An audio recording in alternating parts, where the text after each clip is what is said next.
Hey everyone, it is Molly Johnson from the Autism Consultant Podcast, and this week I'm bringing you an episode all about de-escalation, the exact de-escalation strategies that I used in my classroom as an autism teacher and that you could easily use at home. And the reason that I chose de-escalation as today's topic is because behavior is the number one topic that autism parents come to me with. It is not uncommon for me to open up my Instagram and see messages from parents describing daily meltdowns that their child is engaging in and wanting to know what to do in that moment. Now, I talk a lot about how to be proactive and how to set up your day and your home in a certain way that will decrease and possibly prevent your child from engaging in a meltdown. But today, I'm talking to you about what to do in the moment of a meltdown. So we are going to go through some of the in the moment de-escalation strategies that you can implement to help in this situation. Now, ideally, we would want to be so proactive that we're preventing every single meltdown, but the reality is that our world is not perfect and we are not going to prevent every single meltdown your child engages in. And first, before we dive in, I do want to be very clear on what a meltdown is. So this is your child losing control of their behavior, their emotions, their sensory system feeling so overwhelmed or feeling overwhelmed by all of the demands that are put on them throughout the day. It's just too much for your child to handle. And all of this overwhelm results in a meltdown because they do not know how to cope and they don't know how to be proactive and self-regulate yet. And the key word is yet. We can teach them to cope and to self-regulate as time goes on and as they get older. And there's no doubt that this situation is stressful. It's stressful for you. It's stressful for your child. It's stressful for any other kids in the home. And now the first thing that I want you to do when you're de-escalating the situation is to stop reasoning with your child when they are this upset. Your child's brain in this exact moment of a meltdown is not going to allow them to reason anything. So reasoning during a meltdown is never an effective strategy. And the thinking and reasoning part of their brain is kind of on pause during this moment of overwhelm. So reasoning is not going to come in handy for us. Now, the second thing I want you to think about is providing your child with options in the heat of the moment, in the moment of a meltdown. So your child most likely feels like they have zero control in this moment. So give them back some of that control by presenting two options of something that they can control or something that they can do. And bonus points if you are able to present a visual representation of these options, but I know that's not always possible. Now, if you are it would be a great idea to make a calm down choice card with a few pictures of activities that your child enjoys, and you can present them with this calm down choice card during the meltdown. And you want to try to avoid making demands because the demands could be one of the reasons that they are overwhelmed in the first place. We want to give some power back to your child, and providing choices is a really great way to do that. My next tip for you is to look at your reactions to the situation. It's stressful. I know, I have been there as an autism teacher, but your reaction is either going to escalate or de-escalate the situation. Once they are in meltdown mode, your child is probably going to perceive anything or anyone that comes on too strong as a threat. It is okay for parents to walk away for a minute and take a few deep breaths. Very few behaviors require immediate intervention from parents, unless, of course, they are harming themselves or others. So it's okay to walk away, take a few deep breaths, and reset yourself before you go and intervene with the situation. And, I want you, when you go in to intervene in these situations, I want you to remember to respect their personal space during these moments. And I want you to think about a time when you were really angry about something. Did you want somebody right in your face? Whether they were being helpful or trying to be helpful or not, you probably did not. And I know for me, that would probably escalate my emotions even more in that moment of being very angry and very upset. Now, tip number 5 for you is redirection. Now, this is a really popular and effective strategy, but you want to try to redirect your child when you see them starting to escalate in the beginning. And I know it's not always possible, but it's probably most effective when done in the beginning of a meltdown. So redirect your child to engage in a more preferred activity. And you might also think about changing their environment from one room to another. Sometimes it could be something in the room that is setting them off. And just that small act of moving from one room to another can really be beneficial and help resetting your child and boosting their mood and helping them with the calm down stages of that meltdown. Okay, tip number 6. This one's really important to me. It is one that I find it's skipped a lot, but I want you to have a way for your child to communicate to you during this meltdown. A lot of you listening to the podcast, you have a child that is nonverbal. And I want you to think about, do they have a PECS page or some type of communication card to tell you what is going on? What are their emotions in that moment? Are they hungry? Are they angry, scared, nervous, or sick?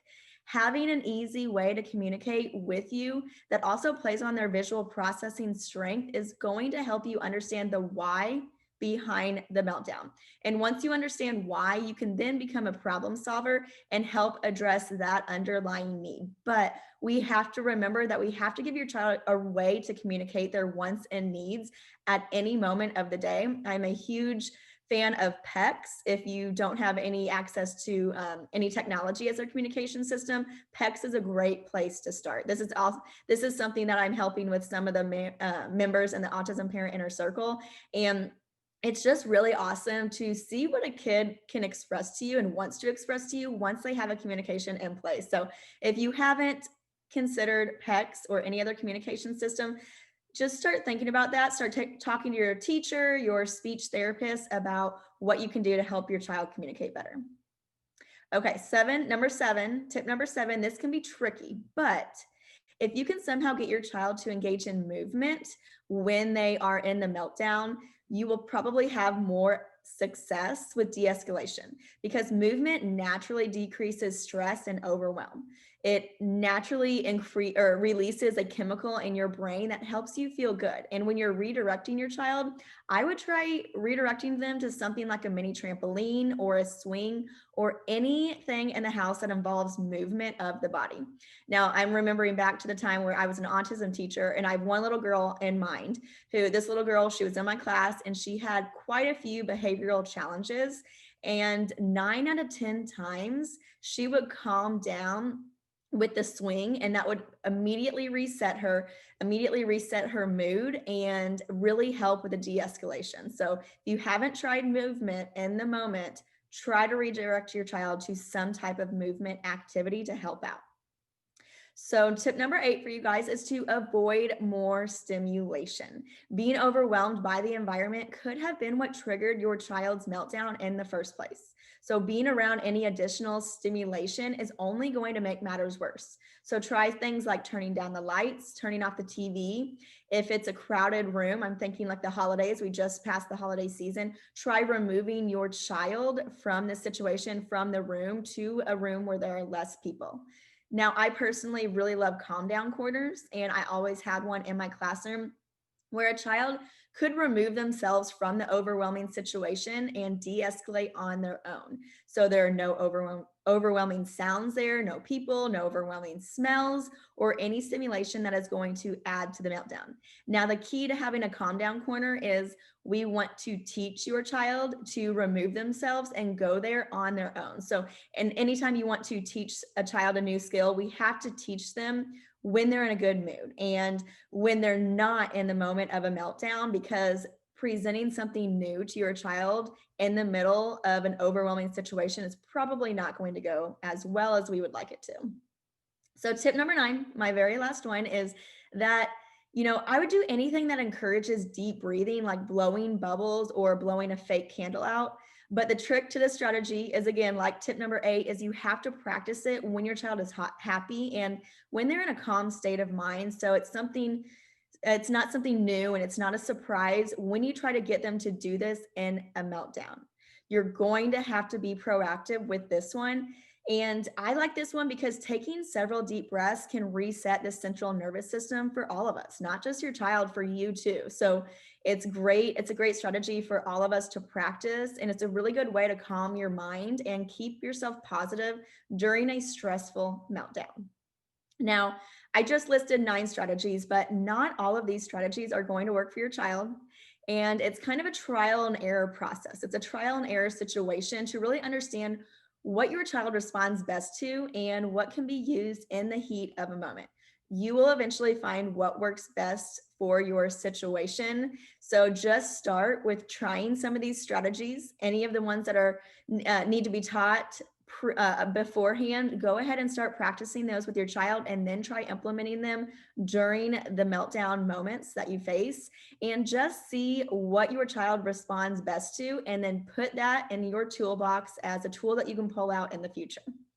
Now, I know we just had my last free behavior training, but on my website, I went ahead and put up the link to sign up for my next free autism parent training that you can sign up for. So click the link in the description to sign up and reserve your seat. And then you'll need to check your email, because I am sending instructions after you sign up. You put your email in. I am sending instructions for how to attend. And the best thing about this free behavior training is it's an interactive training. And at the end, you have the opportunity to unmute yourself on Zoom and really talk through with me your exact situation to get my advice, get my action plan on how you can move beyond this challenging behavior that you are facing. I'm sure most parents that attend this free training will tell you that this is by far their favorite part, where they get to unmute and talk to me and get my advice. So if you are signing up, I can't wait to see you there.